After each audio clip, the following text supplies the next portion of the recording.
Transmission de l'Institut Vie pour tous.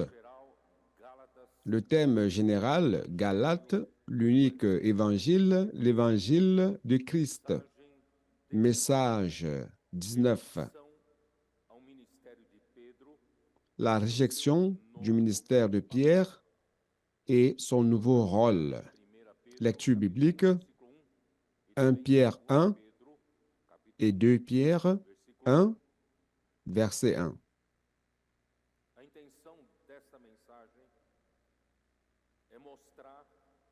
L'intention de ce message, c'est de montrer qu'au cours du temps, depuis que Dieu a appelé Pierre et les autres 11 apôtres au ministère pour commencer l'Église, à partir du jour de la Pentecôte, jusqu'à la réjection de son ministère de la part de ceux de Jérusalem, des frères de Jérusalem.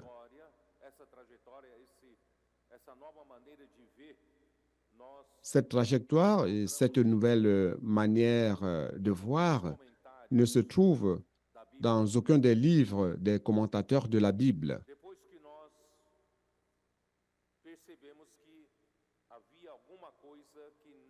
Quand nous nous sommes rendus compte qu'il y avait quelque chose qui n'était pas encore connu, principalement quand nous avons lu les épîtres de Pierre, la deuxième épître de Pierre, spécialement, nous avons vu que Pierre traitait de manière sérieuse le problème lié aux faux apôtres et aux faux docteurs et à ceux qui se moquaient de la parole des apôtres. Nous n'avons rencontré aucun commentateur parler de cela de manière correcte. Car nous nous sommes rendus compte que ce sont toujours les mêmes qui étaient à l'église à Jérusalem et qui étaient sous la direction de Jacques, et que l'église à Jérusalem est retournée à la pratique de la loi et des coutumes de Moïse.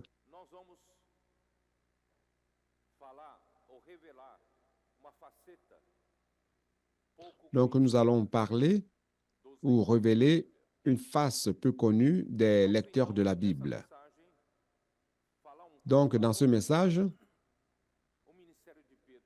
nous allons accompagner un peu le ministère de Pierre tout au long du temps. On va faire une rétrospective. Le leadership ferme de l'apôtre Pierre durant la première phase de la vie de l'Église à Jérusalem était une vie d'Église pleine de vigueur et l'autorité évidente de l'Esprit était prévalente à travers la parole des apôtres. Aucun signe de la pratique de la circoncision ni de la loi de Moïse, mais nous avons plutôt vu la nouveauté de l'Esprit à tout moment, comme preuve de la nouvelle dispensation, la dispensation de la foi, avec la mort et la résurrection de Christ. Depuis le jour de la Pentecôte, lorsque l'Église a été engendrée, Dieu a déversé l'Esprit Saint et cette vie merveilleuse de l'Église a commencé pleine de vigueur. Cependant, jusqu'à cette période, il s'est écoulé à peu près 6 ans. Ça a duré 6 ans jusqu'à ce que la grande persécution contre l'Église à Jérusalem commence à partir de la mort d'Étienne.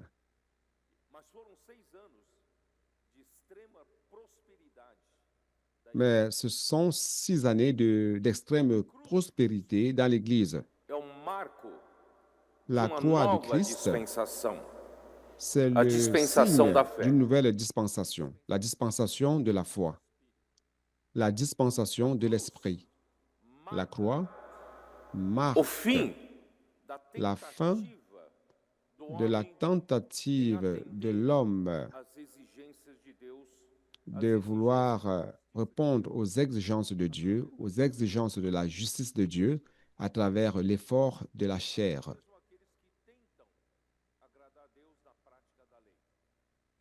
Même chez ceux qui essaient de plaire à Dieu par la pratique de la loi. La croix, pour vous, c'est quoi la croix?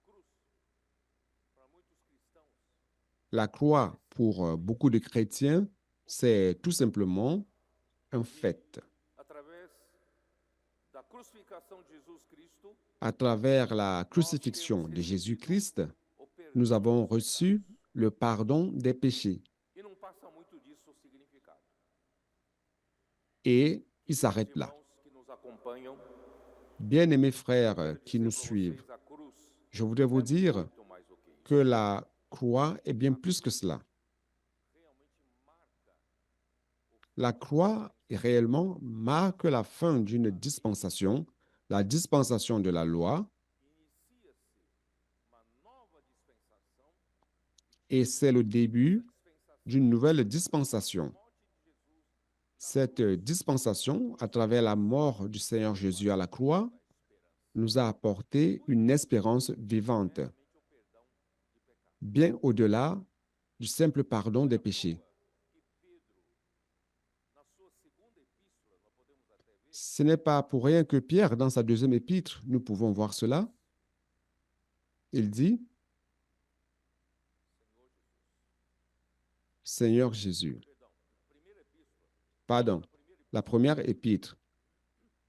Déjà, la première épître de Pierre, il dit ceci. Au verset 3, béni soit Dieu, le Père de notre Seigneur Jésus-Christ, qui, selon sa grande miséricorde, nous a régénérés pour une espérance vivante par la résurrection de Jésus-Christ d'entre les morts, pour un héritage qui ne se peut ni corrompre, ni souiller, ni flétrir, lequel vous est réservé dans les cieux.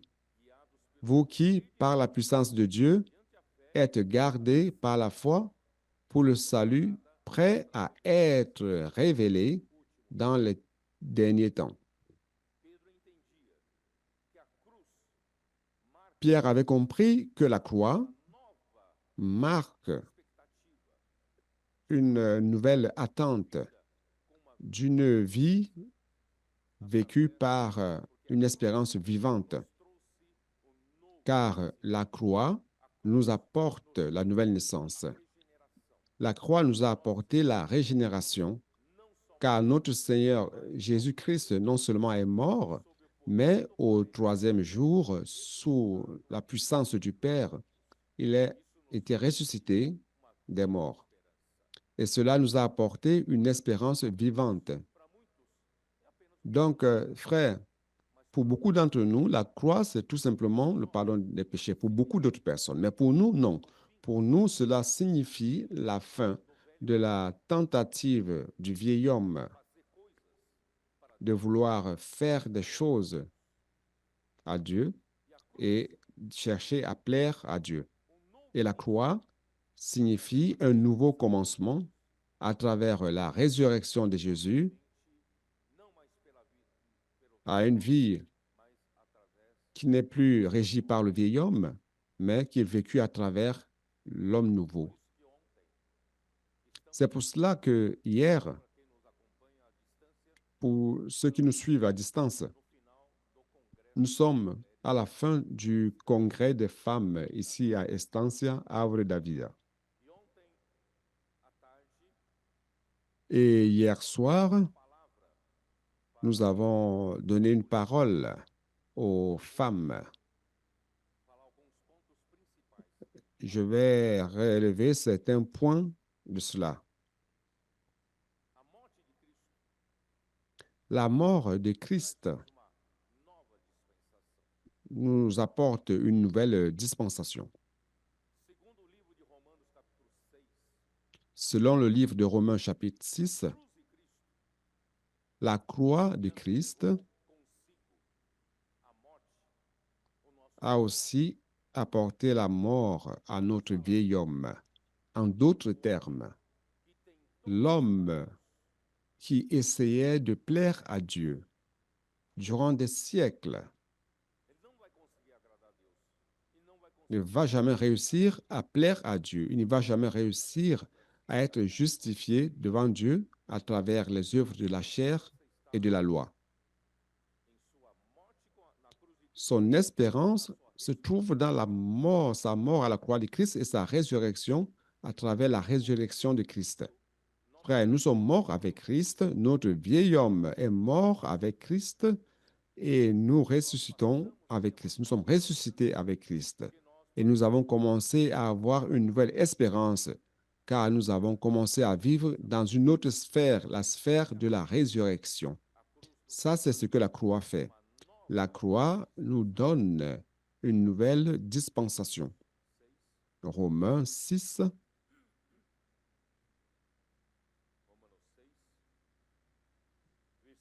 Romains 6, verset 3.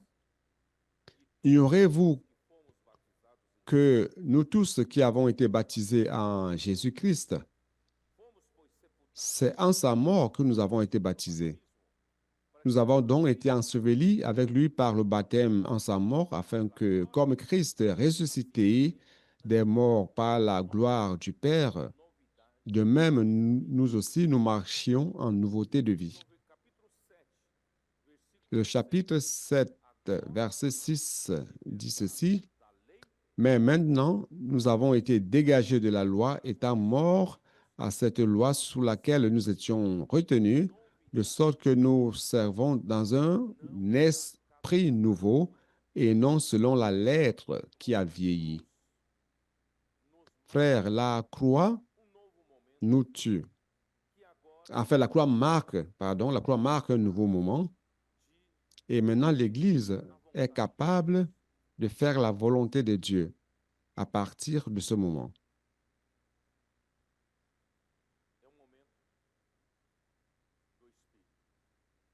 C'est l'ère de l'Esprit.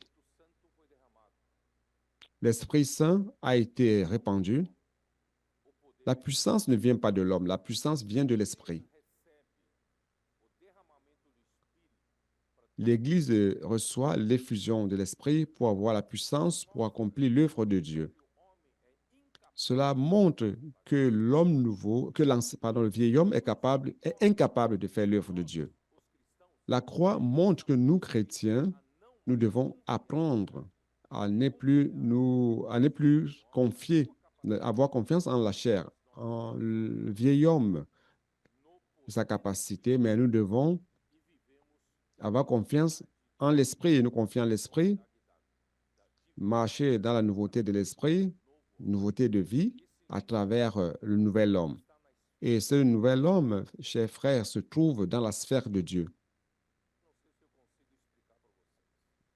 Je ne sais pas si j'ai réussi à vous transmettre cela.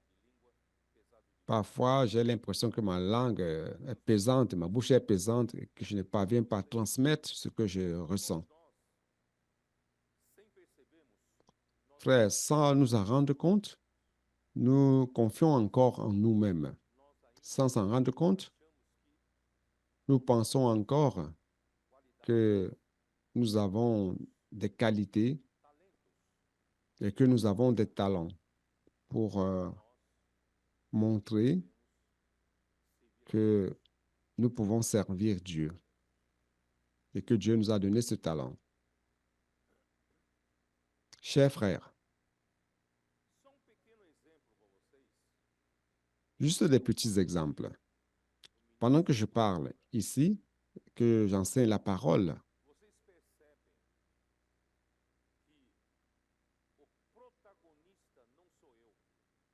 Vous vous rendez compte que les protagonistes ne sont pas moi, mais le protagoniste, c'est le Seigneur à travers la parole. En d'autres termes,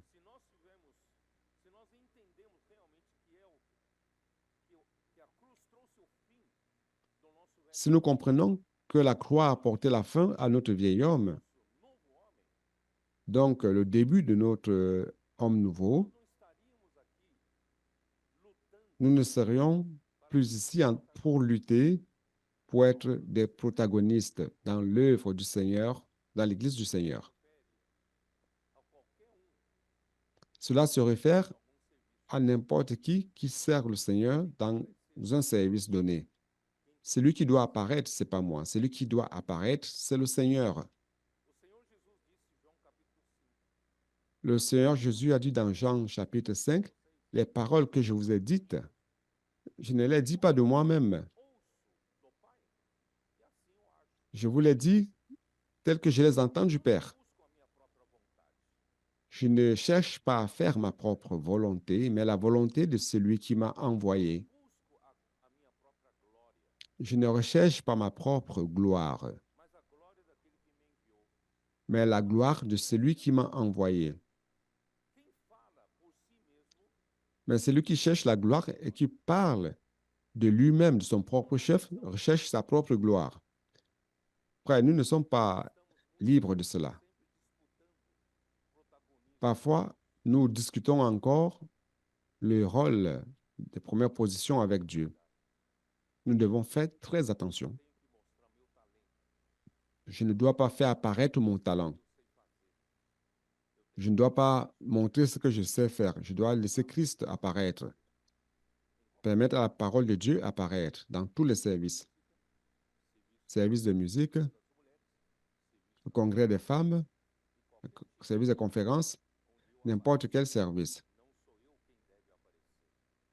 Donc, ce n'est pas moi qui dois apparaître, c'est Christ, c'est le Seigneur qui doit apparaître. Rien qu'avec ce point, un petit point, nous pouvons voir ô combien nous n'avons pas encore entendu la fin d'une dispensation et le début d'une autre dispensation. Le début d'une nouvelle dispensation, la dispensation de la foi, la dispensation de l'esprit. Celui qui doit être le protagoniste, c'est l'esprit. Nous sommes tout simplement des canaux.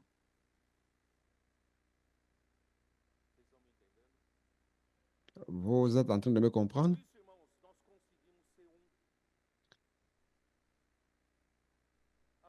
Ainsi, nous pourrons être un, unis. Il n'y aura pas de compétition, de dispute parmi nous pour savoir qui apparaît plus, qui apparaît moins. Car celui qui apparaît, c'est le Seigneur. Celui qui apparaît, c'est l'Esprit. Celui qui apparaît, c'est l'œuvre du Seigneur qui est accomplie. Deuxième point. Dieu, à travers le ministère de Pierre au début, a apporté la vigueur de l'Esprit, où Dieu a amené Pierre à parler avec zèle de la croix, la crucifixion de Jésus et de sa résurrection. Hier, je vous ai dit que d'un côté, le Seigneur doit utiliser son Église avec la puissance de l'Esprit Saint à travers sa parole. Il doit gagner beaucoup de personnes. C'est pour cela que nous avons quitté les 4 murs, chers frères, pour aller dans les rues, prêcher l'Évangile. Nous allons dans les rues faire le colportage. Nous allons dans les rues faire le viens et vois. Nous allons dans les rues, n'est-ce pas, pour gagner des personnes, chers frères, parce que l'Église est formée du cœur des personnes. Ce qui intéresse Dieu, c'est le cœur qui est capable de recevoir la semence divine. Matthieu 13. Parce qu'à travers l'Église, Dieu veut la multiplication. Dieu veut l'expansion, la prédication de l'Évangile. Frère, c'est pour que nous puissions gagner plus de personnes, pour que Dieu travaille dans leur cœur. Donc ça, c'est l'œuvre apparente, l'œuvre externe, la multiplication. Beaucoup de personnes sont gagnées. Nous parcourons tous les continents. Cette parole est en train d'atteindre tous les continents. C'est l'œuvre que le Seigneur est en train de faire par la puissance de l'Esprit Saint et par la parole. Et j'ai aussi dit hier qu'en même temps que le Seigneur est en train de faire cette œuvre externe, parce qu'il doit atteindre le cœur des personnes qu'il doit atteindre. Car le royaume de Dieu est produit dans le cœur des personnes à travers la parole. Donc, notre travail est d'étendre le royaume de Dieu, l'œuvre de Dieu, faisant cette œuvre s'étendre, se multiplier. Cependant, l'œuvre de Dieu, une fois atteinte, une fois qu'elle vous atteint, elle ne s'arrête pas là. Hier, je l'ai dit, ton cœur doit être rempli de la vérité, rempli de Christ. Et frères, tout cela, chers frères et sœurs, ça vient à travers la croix de Christ qui marque une nouvelle dispensation. Et dans cette nouvelle dispensation, la volonté de Dieu doit être faite. Comment la volonté de Dieu doit-elle être faite, chers frères? Dieu désire faire en sorte que Christ soit le chef de toutes choses. Christ doit être le chef de toutes choses, sur celles qui sont dans les cieux que celles qui sont sur la terre. C'est ça la volonté de Dieu. Et tant que le temps dure, tout ce que Dieu veut faire, c'est ce travail, de faire que Christ soit chef. Et pour que Christ, qu'il réussisse à mettre Christ comme chef sur toutes choses, il a besoin de l'Église. C'est pour cela qu'il a produit l'Église comme marque de la croix de Christ, où l'espérance commence, où Dieu peut accomplir son œuvre. Donc, frère, l'Église ne doit pas se confier en soi-même, en sa chair, mais en l'Esprit Saint et en la parole qui vient. Et le Seigneur fait ainsi ce travail en nous. Mais en même temps, Dieu a besoin d'une Église qui soit totalement pleine de Christ, même pleine de la vérité. C'est pour cela que l'Église qui va donner une plateforme à Dieu pour accomplir son œuvre ici sur terre, c'est l'Église qui est son corps, Éphésiens chapitre 1, versets 22-23. Il a tout mis sous ses pieds et il a donné pour chef suprême à l'Église, qui est son corps.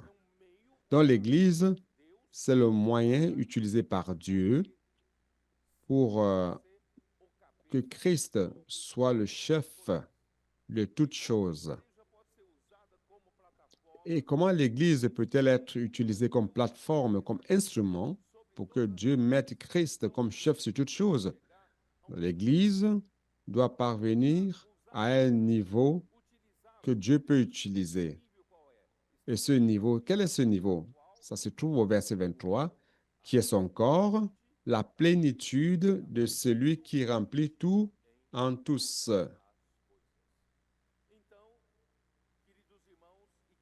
Donc, bien-aimés frères et bien-aimées sœurs, vous qui êtes ici à la conférence, en même temps que Dieu nous utilise pour gagner plus de personnes, pour prêcher l'Évangile, pour prendre soin des personnes, Dieu est en train d'accomplir une œuvre en moi et en toi. Dieu veut me remplir. Dieu veut te remplir.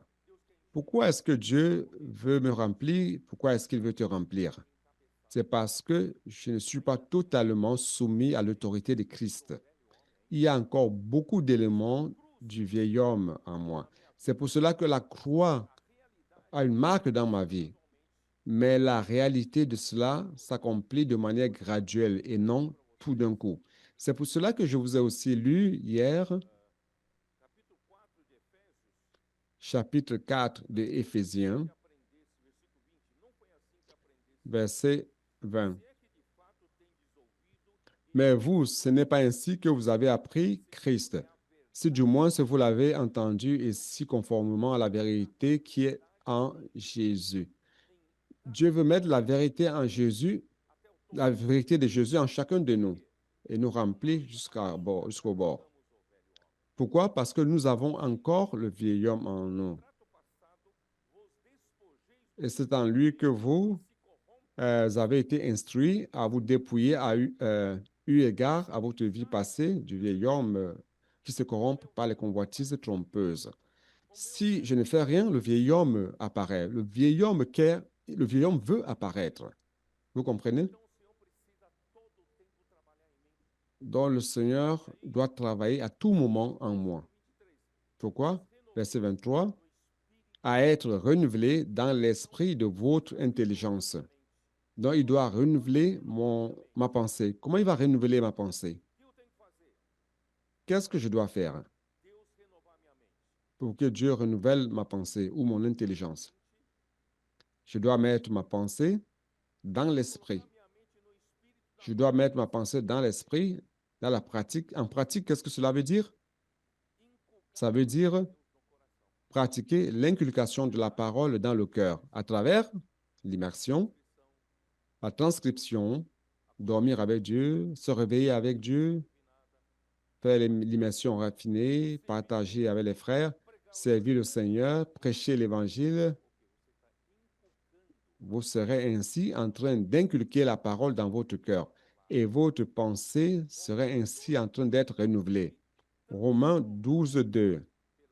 Et soyez transformés par le renouvellement de votre intelligence ou de votre pensée. Une pensée renouvelée permet en sorte que la parole par l'esprit transforme mon âme. Et cette transformation signifie quoi? Ça veut dire qu'il y aura moins de mon vieil homme et plus du nouvel homme.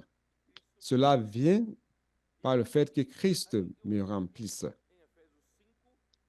J'arrive à Éphésiens 5, verset 25. Marie, aimez vos femmes comme Christ a aimé l'Église et s'est livré lui-même pour elle, afin de la sanctifier par la parole, après l'avoir purifiée par le baptême d'eau.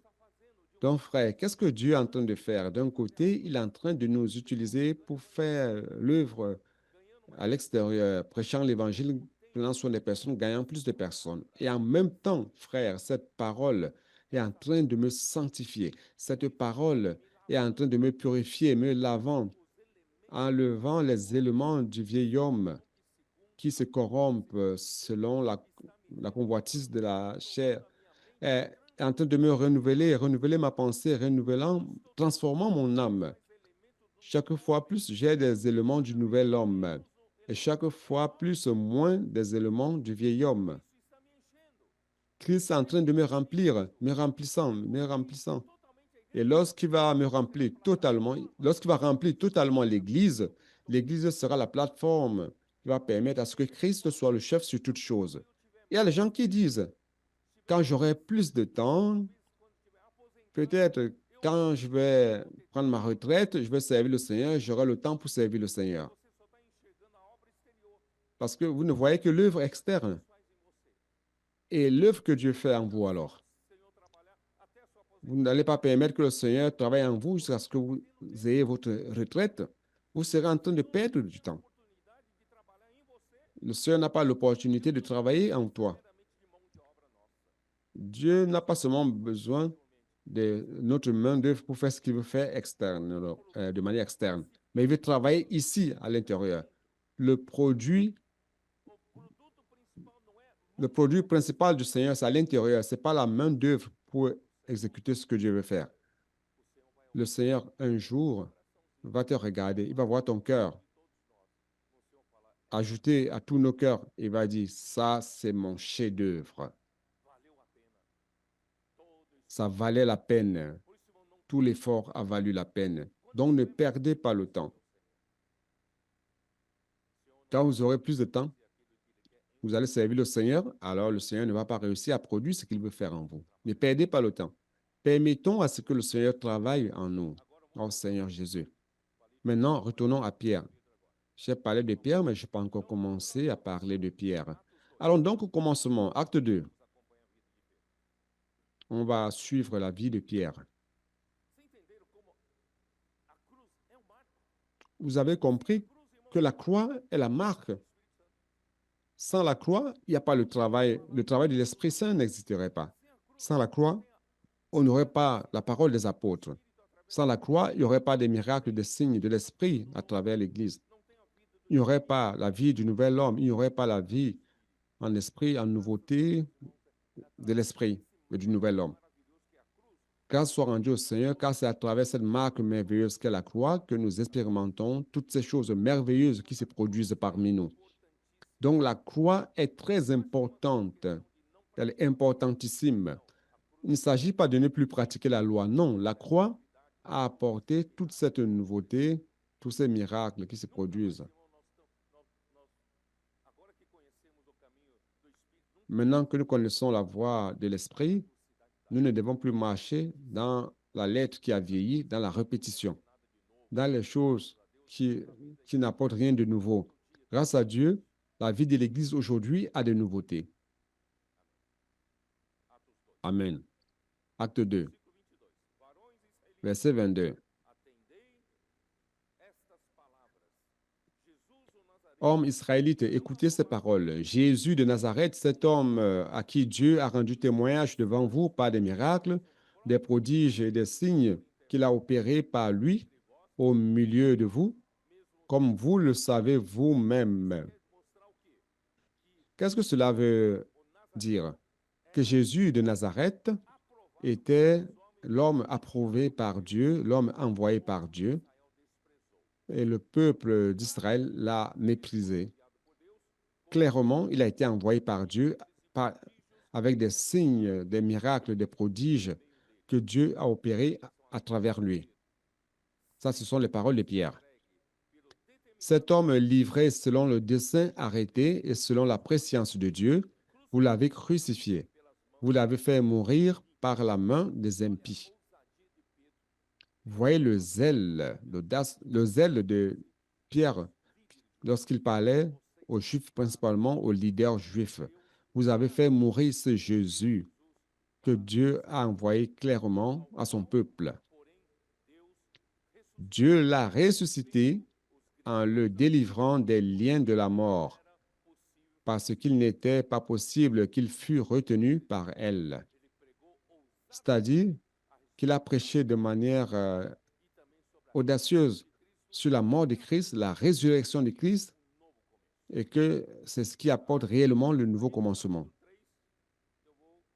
Et au chapitre 3, je vais aller un peu plus rapidement, chapitre 3, verset 13, Pierre dit, le Dieu d'Abraham, premièrement, il dit, vous tous, vous êtes étonnés par la guérison de ce boiteux de naissance de plus de 40 ans, et tout d'un coup, il a été guéri. Et vous pensez que c'est par notre vertu, par notre puissance que cet homme a été guéri. Il dit non. Le Dieu d'Abraham, d'Isaac et de Jacob, le Dieu de nos pères, a glorifié son serviteur Jésus que vous avez livré et renié devant Pilate, qui était d'avis qu'on le relâcha. Pilate avait décidé de relâcher Jésus, mais le peuple a crié non. Ils ont crié crucifie-le, crucifie-le. Et à la fin, ils ont demandé qu'on relâche un bandit, Barabbas. Vous avez renié le saint et le juste, et vous avez demandé qu'on vous accordât la grâce d'un meurtrier. Vous avez fait mourir le prince de la vie, que Dieu a ressuscité des morts. Nous en sommes témoins. C'est par la foi en son nom, au nom de Jésus, en son nom, que son nom a raffermi celui que vous avez, celui que vous voyez et connaissez. C'est la foi qui lui a été donnée à cet homme, qui a donné à cet homme cette entière guérison en présence de vous tous. après la marque de la croix, la dispensation de l'esprit, la dispensation de la foi, frère, ce n'est plus pas la capacité humaine. Frère, c'est pour cela que ne cherchez pas à servir Dieu par votre talent naturel, votre capacité naturelle. Le talent dont vous avez besoin, le talent que Dieu veut utiliser dans le corps du Christ, il donne. Ça lui appartient. Il donne, mais il n'utilise pas cela en nature. Mais c'est quand ça passe par la mort. Il ne peut utiliser cela que en résurrection. Donc, frère, si j'ai un talent qui est utile à Dieu, c'est parce qu'il veut utiliser, mais il n'utilise cela que lorsque ça passe par la mort et la résurrection. Pourquoi? Alors, je ne cherche pas à m'en vanter. Si Moïse avait appelé, si Dieu avait appelé Moïse à 40 ans, lorsqu'il avait 40 ans, il pouvait dire, c'est par ma capacité, tout ce que j'ai appris en Égypte, que j'ai sauvé ce peuple. Mais Dieu n'a pas voulu l'utiliser lorsqu'il avait 40 ans. Mais lorsqu'il est arrivé à 40 ans, âgé de 40, pardon, 80 ans, arrivé à 80 ans, c'est là où Dieu l'appelle et il dit, Seigneur, appelle une autre personne. Je n'ai plus de capacité. Tu m'as appelé tard, si c'était à 40 ans. D'accord, mais maintenant j'ai la langue qui pèse, la bouche qui pèse, je ne sais même pas parler. Je suis ici, je suis prenant soin du troupeau, je ne sais plus parler. Le Seigneur a dit, c'est toi que je vais utiliser. Frère, Dieu ne veut pas utiliser notre capacité naturelle. Il l'utilise. S'il a besoin de quelque chose, l'un de tes talents, il va l'utiliser. C'est lui qui te donne le talent. Mais il attend d'abord que cela passe par la mort et après, il va l'utiliser. J'espère que vous êtes en train de me comprendre. Comprenez ce que je veux dire. Chapitre 4, verset 3. Et mirent les... Donc, le nombre de personnes est monté jusqu'à 5000. Donc, frère, ce travail pour atteindre les personnes, c'est ce que Dieu veut faire. C'est pour cela que nous n'arrêtons pas de prêcher l'évangile, d'aller dans les rues. L'Église va dans les rues, n'est-ce pas?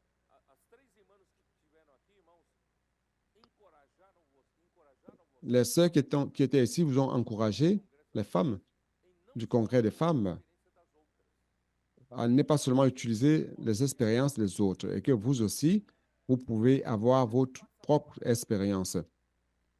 Alors, que dites-vous de faire partie d'un groupe d'intendants qui prennent soin de la maison des adolescents? Qui sait? Vous pourrez être capitaine pour prendre soin des adolescents, faire partie du TCI et avoir vous-même l'expérience de faire le bien et voir, n'est-ce pas?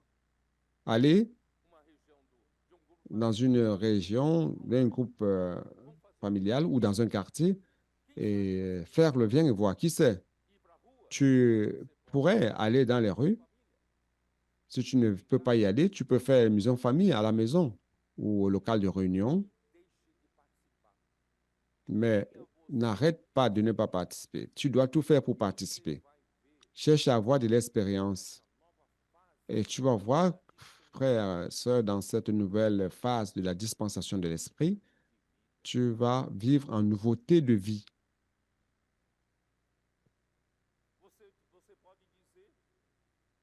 Tu peux te dire, j'ai déjà beaucoup de problèmes à la maison. Mes petits-fils causent des problèmes, mon fils, mon mari, tout le monde. J'ai une grande charge à transporter.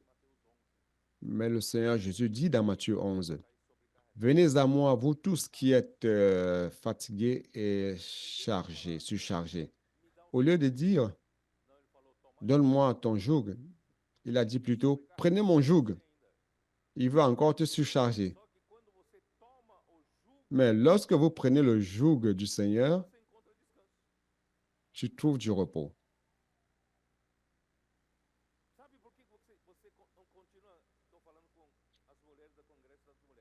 Je parle maintenant aux femmes du congrès des femmes. Donc, ceux qui me suivent à travers la vidéo, sachez que je suis en train de m'adresser maintenant aux femmes du congrès des femmes ici. Donc, vous, les femmes qui pensez que vous êtes fatiguées et surchargées, stressées, angoissé.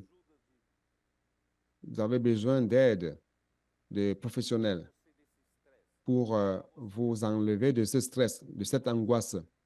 Frère, vous pouvez compter sur l'aide de ces professionnels, mais il y a une manière qui est très bonne. Prenez le joug du Seigneur. Allez servir dans la maison des adolescents. Sortez avec les adolescents au TCI. Appelons une personne dans la mission famille. Et qui sait, peut-être que vous allez recevoir quelqu'un de l'autre côté, au bout du fil, que vous ne connaissez pas et qui va vous dire, Dieu vous a envoyé à cette heure-ci et c'était nécessaire. Il n'avait plus personne à qui se tourner, vers qui se tourner lorsque tu as appelé.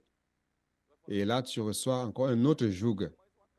Tu as dit, Seigneur, au lieu d'enlever ma charge, tu m'as donné une charge. Je dois prendre encore soin de cette personne, du problème de cette personne. Mais c'est intéressant de voir que quand vous prenez soin du problème des autres, votre propre problème disparaît. Allons faire cela? Acte 5, 29.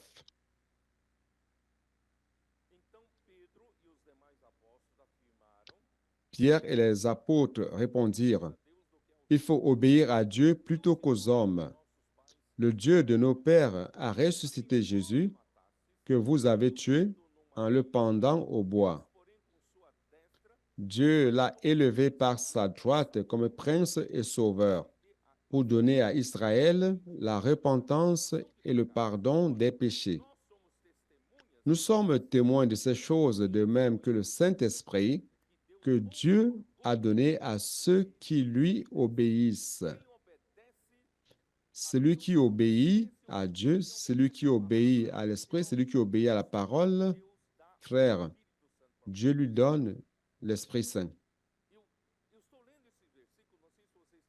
Je suis en train de lire ces versets. Je ne sais pas si vous vous en rendez compte. Je lis ces versets pour vous montrer le zèle de Pierre. Il était zélé lorsqu'il parle de la mort de Christ, de la résurrection. Et lorsqu'il parle de la mort, il n'a aucune préoccupation d'accuser les Juifs, disant que c'est eux qui l'ont tué. Frère, il devait avoir peur, parce qu'un jour, il pouvait avoir une réaction. Mais Pierre n'avait pas peur. Et Pierre continuait à parler de manière zélée. C'est pour cela, chers frères, que la parole de la croix, c'est la folie pour d'autres, mais c'est la puissance de Dieu pour certains. 1 Corinthiens, allons-y. Seigneur Jésus. 1 Corinthiens 1, 17-18. Ce n'est pas pour baptiser que Christ m'a envoyé, c'est pour annoncer l'Évangile, et cela sans la sagesse du langage, afin que la croix de Christ ne soit pas rendue vaine. Donc Paul, lorsqu'il prêchait aux Corinthiens, il n'a pas utilisé sa sagesse, son éloquence pour parler.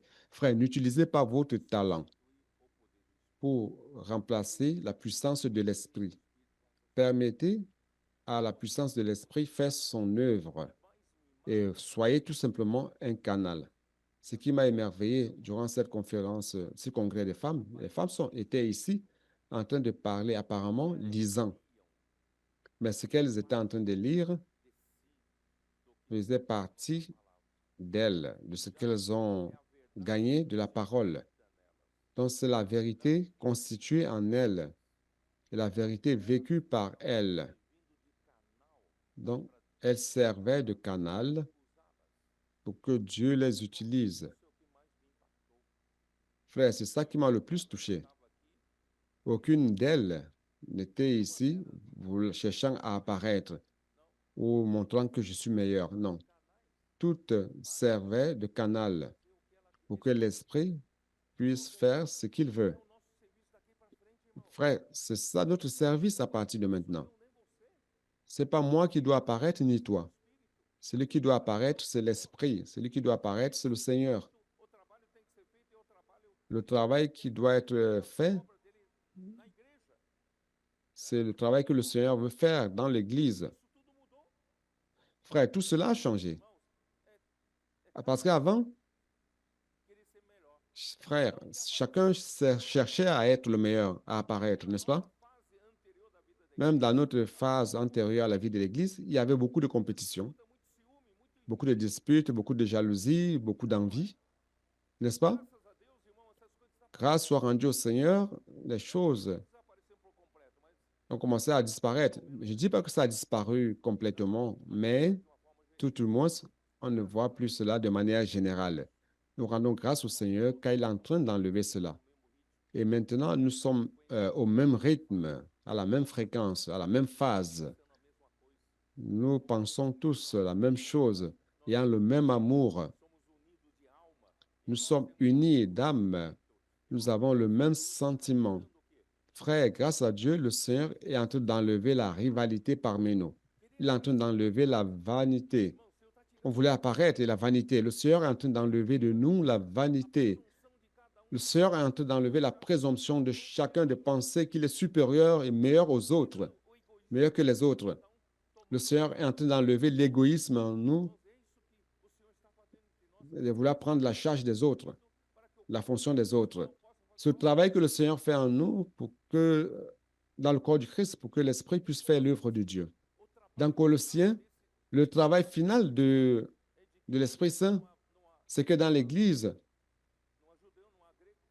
il n'y a ni juif ni grec, ni homme ni femme, mais Christ qui est tout en tous. Il ne s'agit pas d'apparaître que j'apparaisse ou que tu apparaisses, mais c'est Christ qui doit apparaître. Christ est tout en tous. Oh Seigneur Jésus. C'est pour cela, verset 18, car la prédication de la croix est une folie pour ceux qui périssent. Mais pour nous qui sommes sauvés, elle est la puissance de Dieu. Verset 23. Nous prêchons Christ crucifié, scandale pour les Juifs et folie pour les païens, mais puissance de Dieu et sagesse de Dieu pour ceux qui sont appelés tant juifs que grecs. Car la folie de Dieu est plus sage que les hommes et la faiblesse de Dieu est plus forte que les hommes.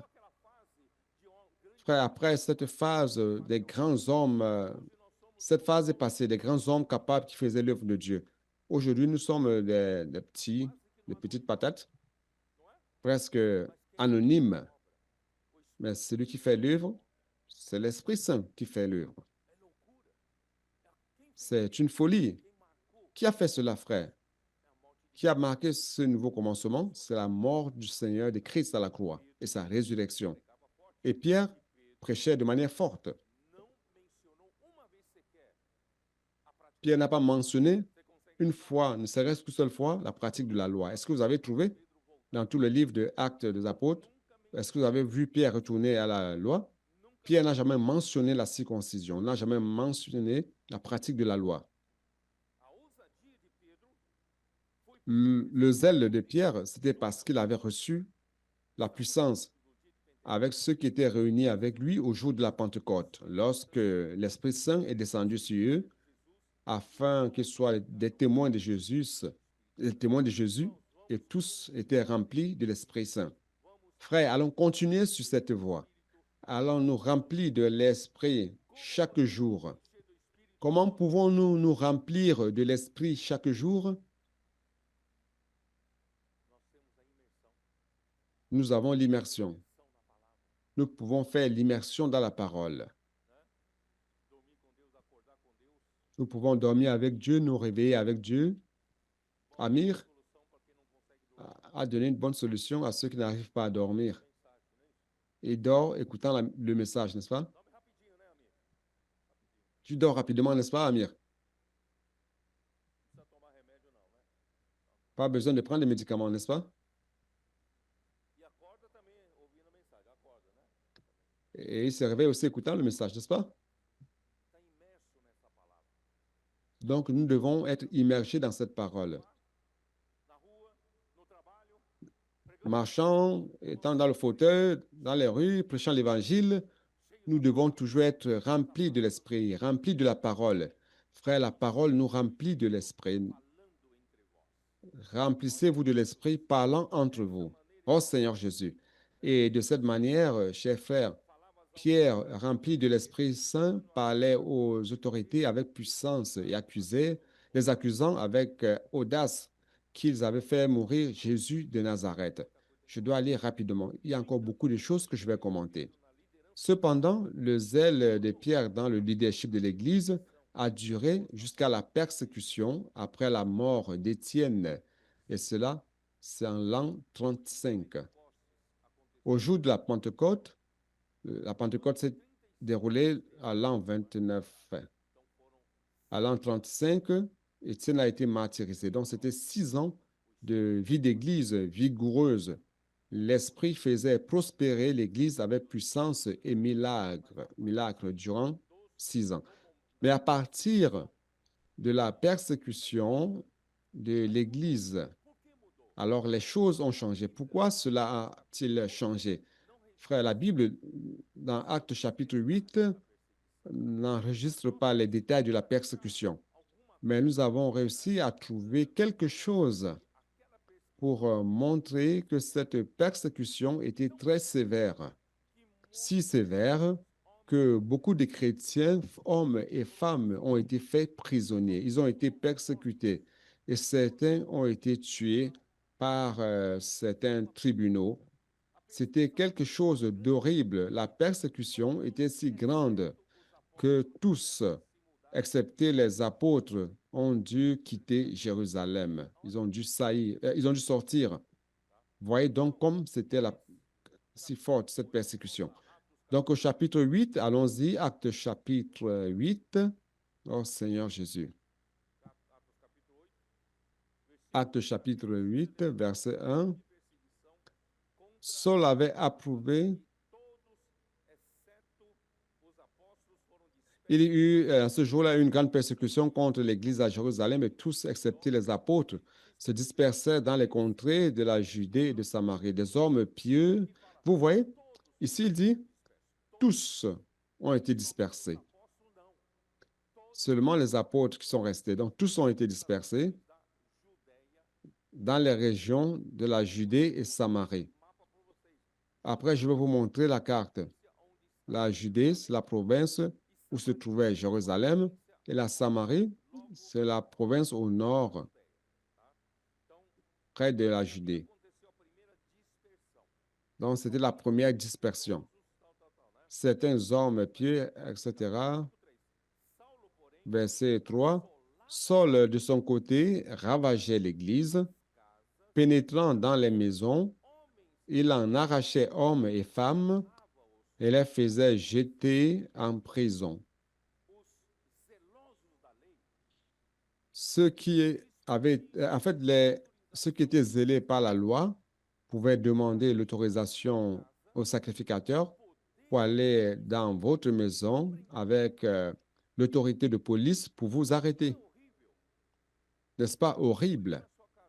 Vous êtes tranquille dans votre maison, vivant votre petite vie, et tout d'un coup, voilà un zélé de la loi qui vient avec une autorisation de sacrificateur disant que vous êtes de ceux qui suivent Jésus de Nazareth et vous arrête, vous et votre famille, vous amène pour être jugés. Beaucoup restent en prison, d'autres tués.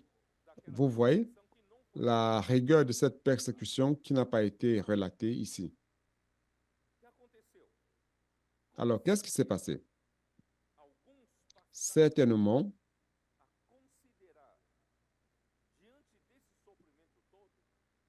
certains ont commencé à considérer devant toute cette souffrance que le leadership de l'Église à Jérusalem était très radical au point de provoquer la colère des leaders juifs. Et pour avoir confronté les leaders juifs comme Pierre, qui les a accusés plusieurs fois qu'ils avaient tué Jésus, et Jacques, le frère de Jésus, ce n'est pas Jacques apôtre, le frère de Jean Zébédée, mais ce Jacques, frère de Jésus, a commencé à chercher à être leader auprès de ceux qui étaient favorables au retour à la pratique de la circoncision et la loi de Moïse pour éviter la circoncision. Un signe de cela, c'est que lorsque Paul s'est converti, vous vous rappelez, lorsque Paul a écrit dans Galates, allons lire. Galates, chapitre 1, verset 18. 3 ans plus tard, je montai à Jérusalem pour faire la connaissance de ses faces. Et je demeurai 15 jours chez lui. 3 ans plus tard. Donc, c'était en l'an 40. 5 ans après le début de la persécution, donc en l'an 40. Paul s'est converti en l'an 37 et en l'an 40 et monte à Jérusalem pour rencontrer Pierre, Céphas. Et là, il n'a trouvé aucun autre apôtre. Verset 19. Et je ne vis aucun autre des apôtres, si ce n'est Jacques, le frère du Seigneur. C'est-à-dire qu'à Jérusalem, il n'y avait plus les autres apôtres.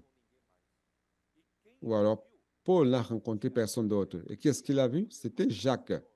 Jacques, le frère du Seigneur, qui n'était pas apôtre, était déjà soutenu comme leader pour remplacer Pierre.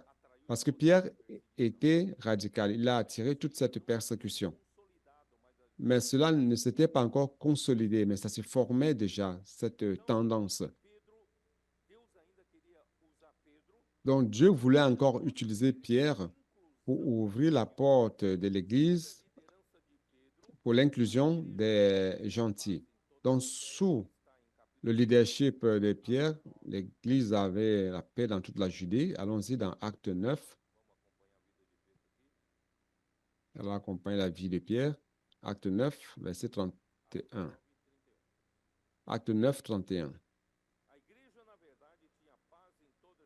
L'Église était en paix dans toute la Judée, la Galilée et la Samarie, s'édifiant et marchant dans la crainte du Seigneur et dans l'accroissement, et s'accroissait par l'assistance du Saint-Esprit.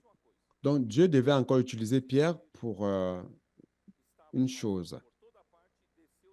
Et comme Pierre visitait tous les saints, il descendit aussi vers ceux qui demeuraient à Lyde. Il y trouva un homme nommé Aîné, couché sur un lit depuis 8 ans, et paralytique. Et Pierre l'a guéri. L'Esprit Saint était encore avec Pierre. Tous les habitants de l'île de Saron le virent et ils se convertirent au Seigneur. Versets 36 à 40. Ici, on voit qu'il y a eu un autre grand miracle. C'était la résurrection de Dorcas ou Tabitha. Dieu a utilisé Pierre pour la ressusciter. Et au chapitre 10, Pierre était encore à Joppé. À Césarée, il y avait un centurion, un homme qui avait la crainte de Dieu. Lorsqu'il priait, Dieu lui a dit d'envoyer appeler Pierre parce qu'il voulait que Pierre aille jusqu'à la maison du centurion pour apporter l'évangile aux gentils. Et c'est ce qui s'est passé. Et lorsque Pierre était à Joppé, il était monté pour prier. C'était à midi. Imaginez, prier à midi. Et il a eu faim. Amir, il avait faim. À midi, il avait faim. Et pendant qu'on préparait pour qu'il mange, il a eu une vision. Je crois qu'il avait tellement faim que Dieu lui a envoyé la nourriture. Il y a un drap qui est descendu sur lequel il y avait toutes sortes de quadrupèdes et de reptiles. Et une voix qui venait du ciel a dit, Pierre, lève-toi, tue et mange. Pierre a dit, jamais. Rien d'immonde n'est jamais entré dans ma bouche. Et cela s'est répété 3 fois. Vous savez, le Seigneur était en train de préparer Pierre à accepter les gentils. Bien que Pierre avait prêché, disant que la bénédiction d'Abraham devait parvenir à tous les hommes de la terre. Mais encore dans son concept, Dieu n'avait appelé que les Juifs. Et lorsque Pierre a été appelé, on va résumer cela, Pierre a été appelé, il est allé jusqu'à la maison de Corneille. Qu'est-ce qui s'est passé? Je vais sauter rapidement pour aller au chapitre 10, verset 44. 44. Comme Pierre prononçait encore ces mots, le Saint-Esprit descendit sur tous ceux qui écoutaient la parole. Tous les fidèles circoncis qui étaient venus avec Pierre furent étonnés de ce que le don du Saint-Esprit était aussi répandu sur les païens. Frère, c'est quelque chose que les Juifs n'attendaient pas. Dieu a aussi baptisé d'Esprit Saint les païens qui ont cru au Seigneur pour les introduire dans le même corps, le corps du Christ. Car ils les entendaient parler en langue et glorifier Dieu. Alors Pierre dit, peut-on refuser l'eau de baptême ainsi de suite, ainsi de suite? Non, je n'ai pas le temps de parler de cela. On va au chapitre 11. Ici, l'histoire commence à changer. L'histoire de l'Église à Jérusalem. Verset 1. Les apôtres et les frères qui étaient dans la Judée apprirent que les païens avaient aussi reçu la parole de Dieu. Et lorsque Pierre fut monté à Jérusalem, les fidèles circoncis lui adressèrent des reproches en disant, « Tu es entré chez des incirconcis et tu as mangé avec eux. » Ils ont repris Pierre. Donc ici, on parle de ceux de la circoncision. C'est-à-dire que dans l'église à Jérusalem, dans les coulisses, il y avait déjà un parti qui apparaissait, un parti de ceux qui défendaient l'idée de ce que l'Église devait retourner à la pratique de la circoncision et des coutumes de Moïse. Parce que sous le leadership de Pierre, l'Église suivait une voie très radicale confrontant les Juifs. Donc, vous vous rendez compte comment la transition commençait dans l'Église à Jérusalem. Donc, Pierre a dû s'expliquer comment Dieu l'a amené à annoncer l'Évangile aux païens et leur a concédé le même don. Et ils se sont calmés, ils ont glorifié Dieu. Cependant, frère, cela ne minimise pas le fait que dans l'Église, un parti est apparu, appelé parti de ceux de la circoncision. Donc, en l'an 44, chapitre 12 de Actes des Apôtres, Hérode a arrêté certains leaders de l'Église pour les maltraiter. Et il a fait mourir Jacques l'apôtre, Jacques le frère de Jean. La fille passée par l'épée, Jacques le frère de Jean. Verset 3. Voyant que cela était agréable aux Juifs, il fit encore arrêter Pierre. C'était pendant les jours des pains sans levain. Donc, il y avait encore la pression des Juifs sur les autorités romaines pour persécuter le leadership de l'Église. Et Jacques est mort dans cette persécution. Pierre a été arrêté aussi. C'était pour qu'il meure, qu'il soit tué aussi. Mais un ange est apparu et l'a sauvé, l'a libéré de la prison secrètement sans que personne ne le sache. Donc, Pierre a été délivré, il a été libéré. Ouais, donc, le chapitre 12, verset 13, verset 12. Après avoir réfléchi, il se dirigea vers la maison de Marie, mère de Jacques, surnommée Marc, où beaucoup de personnes étaient réunies et priaient. L'Église était en train de prier dans la maison de Marie, la mère de Jean-Marc, que Paul et Barnabas ont amené lors du premier voyage. Marie, c'était une maison ouverte pour l'Église. Ils étaient en train de prier. Il frappa à la porte du vestibule et une servante nommée Rhode s'approcha pour écouter. Elle reconnut la voix de Pierre et dans sa joie, Au lieu d'ouvrir, elle courut annoncer que Pierre était devant la porte et lui dire, tu es folle. Mais elle affirma que la chose était ainsi et dire, c'est son ange. Cependant, Pierre continuait à frapper. Ils ouvrirent la porte, étonnés de le voir. Pierre, Pierre leur ayant de, Pierre leur ayant de la main fait signe de se taire, leur raconta comment le Seigneur l'avait tiré de la prison et il dit, prêtez attention à cette phrase, annoncez-le à Jacques et aux frères. Puis il sortit et s'en alla dans un autre lieu, dont il s'est caché. Mais il a envoyé dire à Jacques, dont Jacques est devenu déjà le leader principal de l'Église.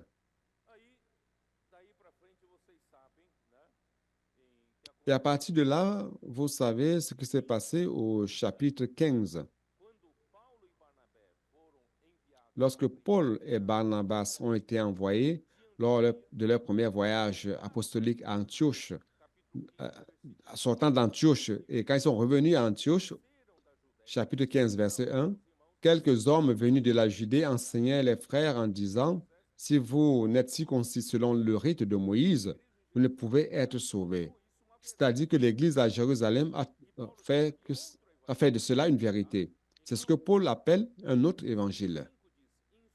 Verset 5, il dit, alors quelques-uns du parti des pharisiens qui avaient cru se lèvèrent et dirent qu'il fallait circoncire les païens et exiger l'observation de la loi de Moïse. Frère, l'Église à Jérusalem a changé de forme. Le groupe de ceux qui étaient favorables au retour de l'Église à la pratique de la circoncision a dominé l'Église.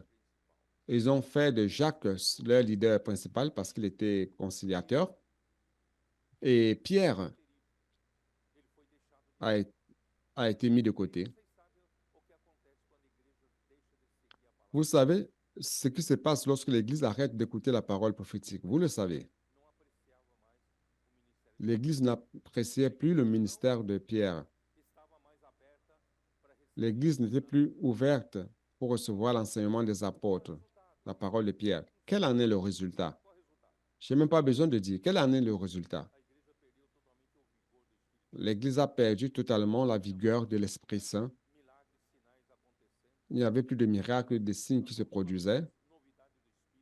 Il n'y avait plus de nouveauté de vie, nouveauté de l'Esprit, comme ce qui se passait lors de la première période de l'Église. Pierre n'avait plus de place pour conduire l'Église. Et lorsque Paul et Barnabas sont allés à Jérusalem pour discuter de ce sujet, disant que vous ne pouvez pas retourner à la loi, Paul rend témoignage, Pierre se lève et rend témoignage, mais celui qui a donné la parole de conclusion, c'était Jacques. Vous le savez. Jacques s'est levé, il a donné une parole de conclusion, il a donné des ordonnances pour que les païens qui ont cru puissent pratiquer. Qu'est-ce qu'il a dit? 15, verset 21.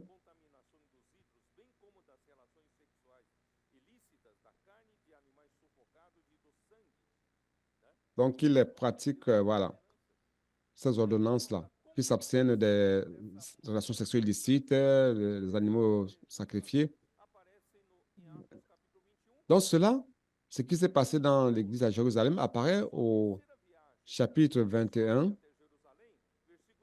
Lorsque Paul vient à Jérusalem au deuxième voyage, après son deuxième voyage, donc lorsque nous arrivâmes à Jérusalem, les frères nous reçurent avec joie. Le lendemain, Paul se rendit avec nous chez Jacques et tous les anciens s'y réunirent. Donc, Paul est monté à Jérusalem et ne trouve aucun des apôtres, ni Pierre, ni Jean, personne n'était plus là. Qu'est-ce qu'il trouve? Il trouve le leader principal à l'époque qui était Jacques. Il trouve qui d'autre? Il trouve tous les anciens de Jérusalem. Et tous ces anciens qui étaient avec Jacques ont dit à Paul, Paul, regarde, ici, il y a des dizaines de milliers de Juifs. Allons lire, verset 20. Quand ils l'eurent entendu, ils glorifièrent Dieu, puis ils lui dirent, tu vois, frère, combien de milliers de Juifs ont cru et tous sont zélés pour la loi. Or, ils ont appris que tu enseignes à tous les Juifs qui sont parmi les païens à renoncer à Moïse, leur disant de ne pas circoncire les enfants et de ne pas se conformer aux coutumes. Tous les Juifs qui ont cru, des dizaines de milliers, tous étaient zélés pour la loi. Tous étaient des pratiquants de la loi. Frère, l'Esprit Saint a perdu le leadership. Il n'y avait plus personne qui appréciait la parole des apôtres. Et il continue avec ses ordonnances, verset 25. À l'égard des païens qui ont cru, nous avons décidé et nous leur avons écrit qu'ils eussent à s'abstenir des viandes sacrifiées aux idoles, du sang, des animaux étouffés et de l'impudicité. Ce qu'il a implanté dans Acte 15 continue à valoir pour lui. Frère, cela ne vient pas du Seigneur. Cela s'est passé à l'an 50. Acte, c'était l'an 50. Acte 1, pardon. Donc après ce qui s'est passé à Jérusalem, l'Église a perdu toute forme. Oh Seigneur Jésus. Et maintenant, qu'est-ce qui se passe? Et Pierre, où est-ce qu'il est allé? Qu'en pensez-vous? Où est allé Pierre? Parce qu'après Acte 15, le livre d'Actes n'a plus parlé, n'a plus mentionné Pierre. On a juste des indices pour savoir où Pierre est allé. C'est dans 1 Pierre. Allons voir dans 1 Pierre. Où était Pierre?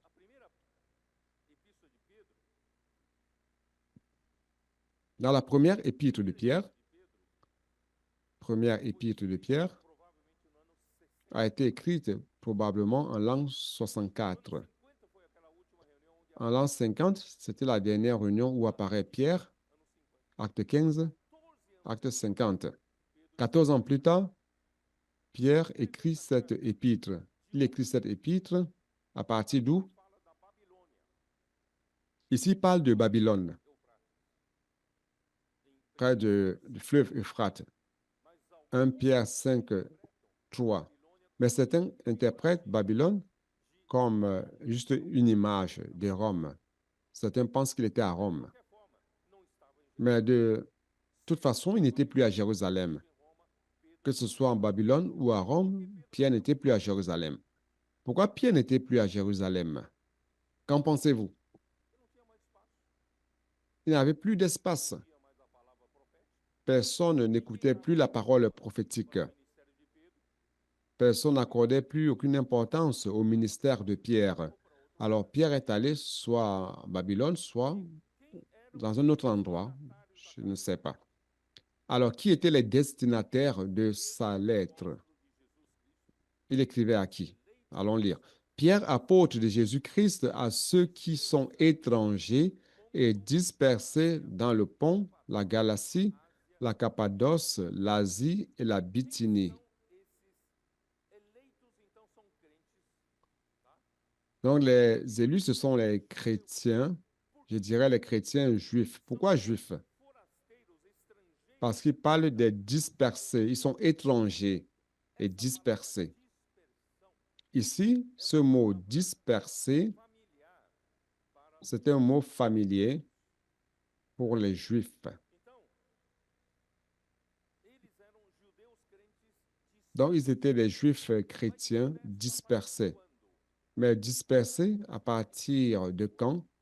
À partir de Acte 8, lorsque la grande persécution à Jérusalem est apparue. Vous vous rappelez? Tous ont été dispersés, excepté les apôtres. Pour aller où? Vous n'avez pas une bonne mémoire? Pour aller où? En Judée et en Samarie. Judée, c'est la province où se trouvait Jérusalem et Samarie juste au nord, au-dessus.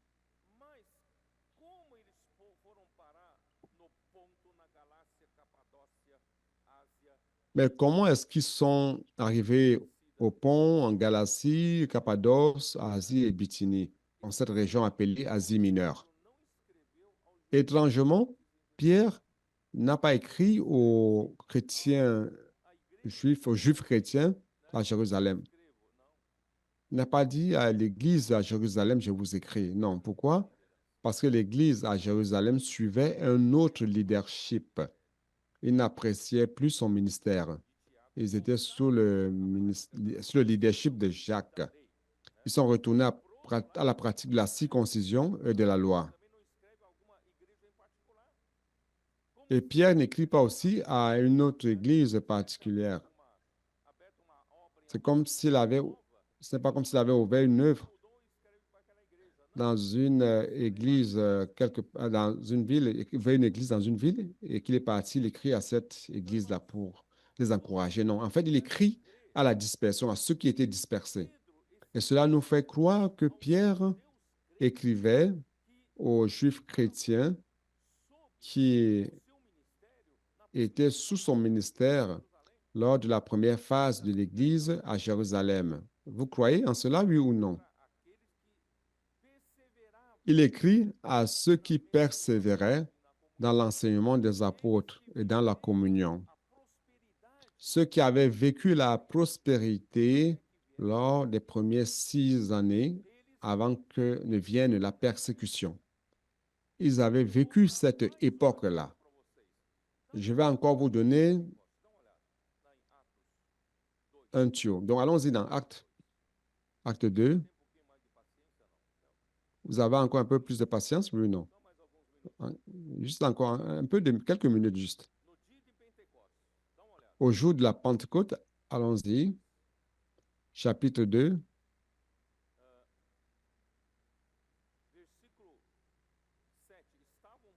verset 7.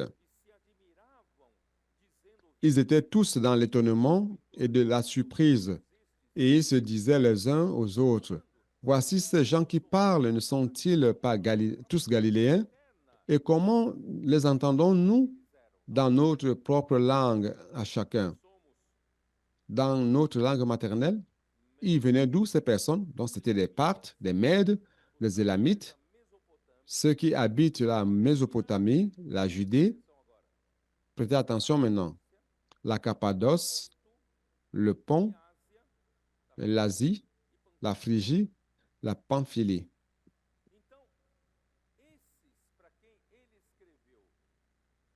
Donc, ceux à qui il avait écrit, ceux qui étaient dispersés, les étrangers qui étaient dispersés, probablement certains d'entre eux étaient ceux-ci qui étaient de la Cappadoce, le Pont et l'Asie.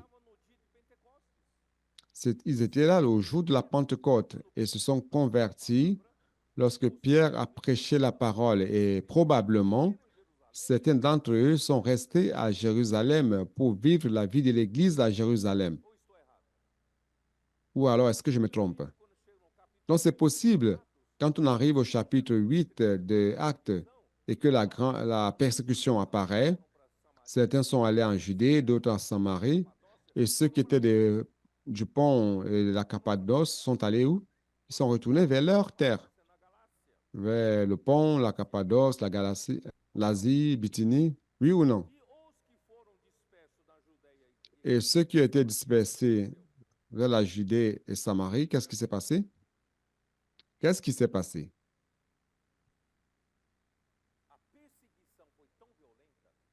La persécution a été si violente car c'était la province voisine de Jérusalem. Vous vous êtes rendu compte que Saul, lorsqu'il persécutait l'Église, il ne se contentait pas seulement de la persécuter à Jérusalem ou la persécuter en Judée et en Samarie. Il allait jusqu'où?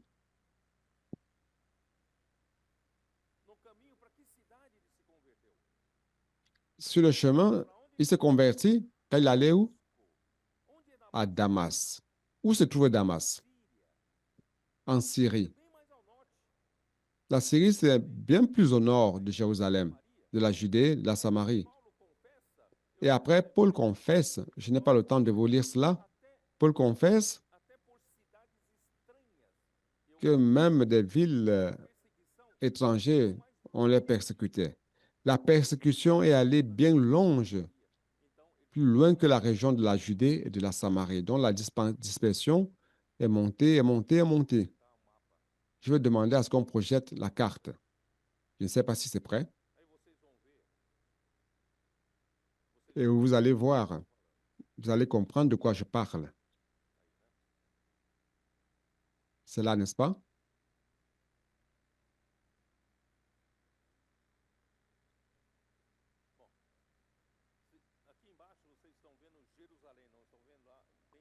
Ici en bas, vous voyez Jérusalem, n'est-ce pas? Là, bien en bas, où la grande persécution s'est produite. Et les persécutés sont montés en Judée, vers les villes de Judée, et sont allés en Samarie. Mais la persécution était violente. Donc, Paul qui allait jusqu'à Damas, vous voyez où se trouve Damas? Paul est allé jusqu'à Damas. Et par des villes étrangères, il les persécutait, il montait. Alors, quelle était l'alternative? Il fallait aller plus loin. Donc, la dispersion est montée jusqu'à Cappadoce. Là, qu'est-ce que nous avons? C'est quoi? C'est l'Asie mineure.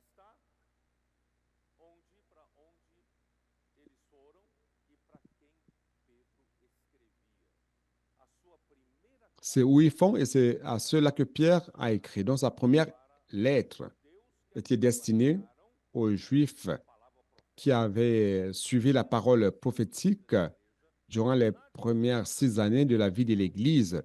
Et lors de la dispersion, de la persécution, certains sont allés en Judée, en Samarie, et plus tard sont allés vers cette région de l'Asie mineure. Vous comprenez? Donc, frère, cette histoire, personne ne l'a contée. Nous la voyons pour la première fois. Oh Seigneur Jésus.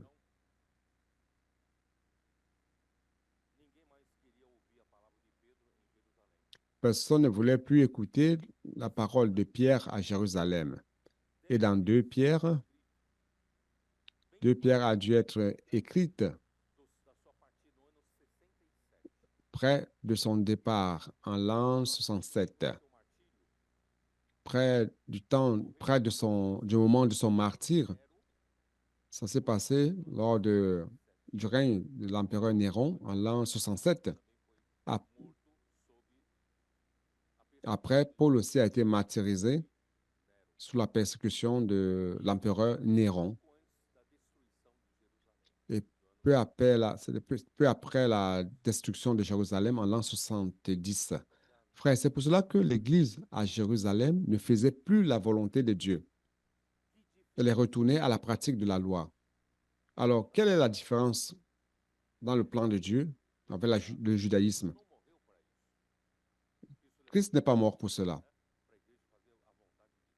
Christ est mort pour que l'Église fasse la volonté de Dieu, faire en sorte que Christ soit le chef avec la puissance de l'Esprit qui vient de la parole des apôtres. Et maintenant, la parole de l'apôtre Pierre a été bloquée. Personne ne suivait plus sa parole. Et l'Église est retournée à la tiédeur, la vieillerie de la lettre. Mais Pierre continuait à alimenter ceux qui continuaient à suivre la parole prophétique et qui vivaient dans cette région de l'Asie mineure. Donc, au prochain message, nous allons parler que nous allons donner au nord-est.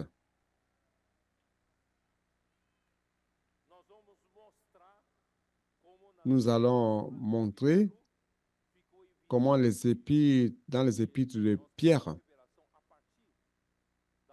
il était évident, il y a des choses évidentes. Nous recevons la révélation dans les épîtres de Pierre sur cette face de l'acte des apôtres qui n'a été compté par personne. Nous allons gagner des révélations sur cela. Donc, moi, j'ai terminé ce que j'avais à dire. Amen. Jésus est le Seigneur.